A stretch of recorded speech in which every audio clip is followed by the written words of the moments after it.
3 soleils, comme on les appelle, sont apparus dans le ciel, un phénomène inhabituel qui a surpris tout le monde. Ce phénomène solaire appelé parhélie, également connu sous le nom de sundog ou parhélie, a surpris des milliers de personnes. Cela alors qu'on se souvient de cet autre phénomène qui s'est également produit l'année dernière, en 2024, où en Chine on a signalé l'apparition de 7 soleils. Ce phénomène visuel se produit lorsque des cristaux de glace dans l'atmosphère réfractent la lumière du soleil, créant ainsi ces points lumineux de chaque côté du soleil. Les images et les vidéos deviennent rapidement virales et suscitent donc toujours ces débats sur ce qui se passe réellement. Selon la National Aeronautics and Space Administration, les parolances sont plus courantes dans les régions froides ou lorsqu'il y a des cirrus dans le ciel, car ces nuages contiennent les cristaux nécessaires pour créer l'illusion. Le porte-parole du service météorologique des États-Unis a précisé que les parhélies surviennent quand le soleil est bas et que des nuages de cristaux de glace sont présents en haute atmosphère. Par exemple, cette autre image a été prise à Chihuahua. Il ne dit rien de plus. Cela s'est passé à Chihuahua, regardez, voyons si vous pouvez tout voir, voilà, regardez. Cela aussi s'est formé à Chihuahua, cela s'est produit en novembre de l'année dernière, d'accord ? Cette image de Chihuahua. Alors disons que le phénomène n'implique pas forcément que tu doives vivre dans l'Arctique, d'accord ? Ou en Antarctique, mais simplement, si le phénomène est là, si le soleil est là.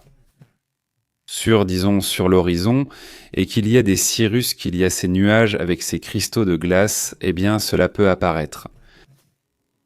Aujourd'hui, il est courant de prendre cela en photo grâce aux nombreux téléphones et appareils photo. Des phénomènes atmosphériques qui, sont souvent capturés par les gens, n'est-ce pas ? Tout simplement. Écoutez, en parlant de phénomènes, passons à un autre phénomène, ce sont ces ouragans qui se produisent dans l'Atlantique.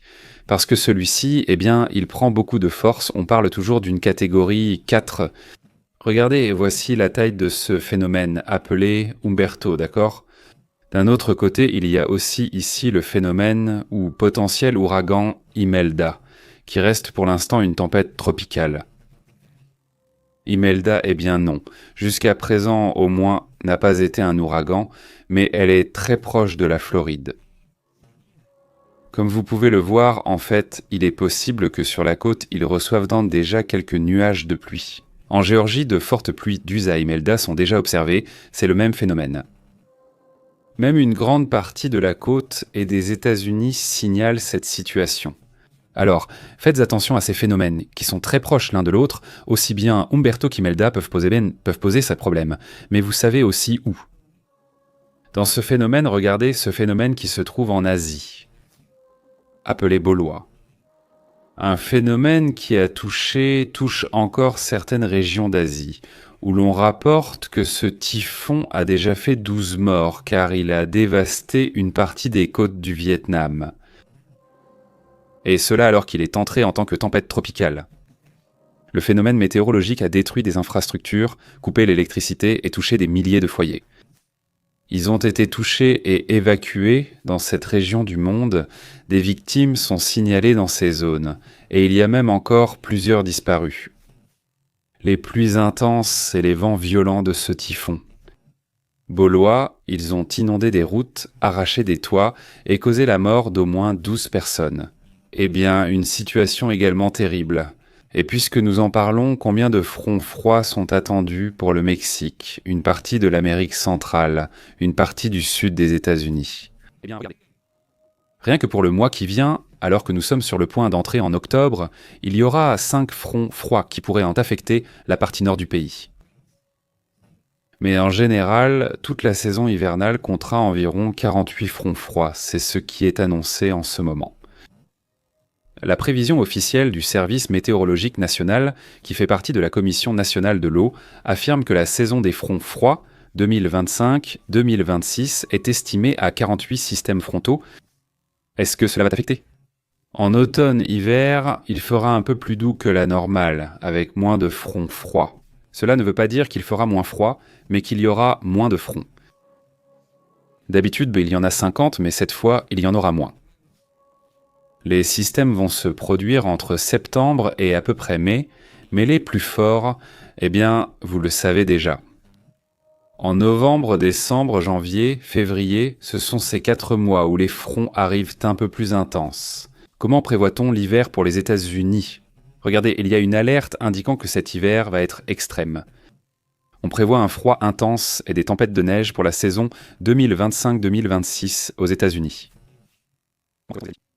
Selon le rapport, même si l'hiver ne sera pas aussi extrême que d'autres, il enregistrera tout de même des températures records dans certains endroits.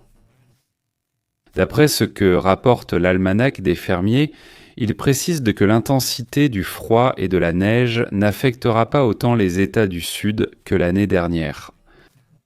Au contraire, Sofato, le froid va surtout toucher le Nord, les plaines du Nord, la Nouvelle-Angleterre et la région des Grands Lacs. Il fera plus froid, mais moins dans le Sud. Ce rapport souligne que l'hiver pourrait s'étendre jusqu'en mars, voire jusqu'en avril, sur la bande nord, en particulier en Nouvelle-Angleterre. Dans le Midwest et les Grands Lacs, notamment l'Ohio et le Michigan, l'année débutera avec du froid, du vent, de la neige au nord et de possibles tempêtes majeures. Dans le nord-ouest, l'Idaho, l'Oregon et l'État de Washington, des températures fraîches et humides constantes y sont prévues. Dans le centre-nord et le Colorado, l'almanach assure qu'il y aura un véritable paradis hivernal classique. D'importantes chutes de neige vont attirer l'attention. En Floride et dans tout le sud-est, l'hiver sera doux et humide. En général, c'est comme ça que ça va être.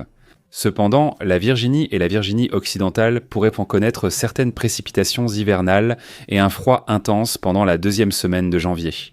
Le Texas ainsi que le centre-sud pourraient également connaître un épisode de froid avec des risques de chute de neige et de pluie verglaçante.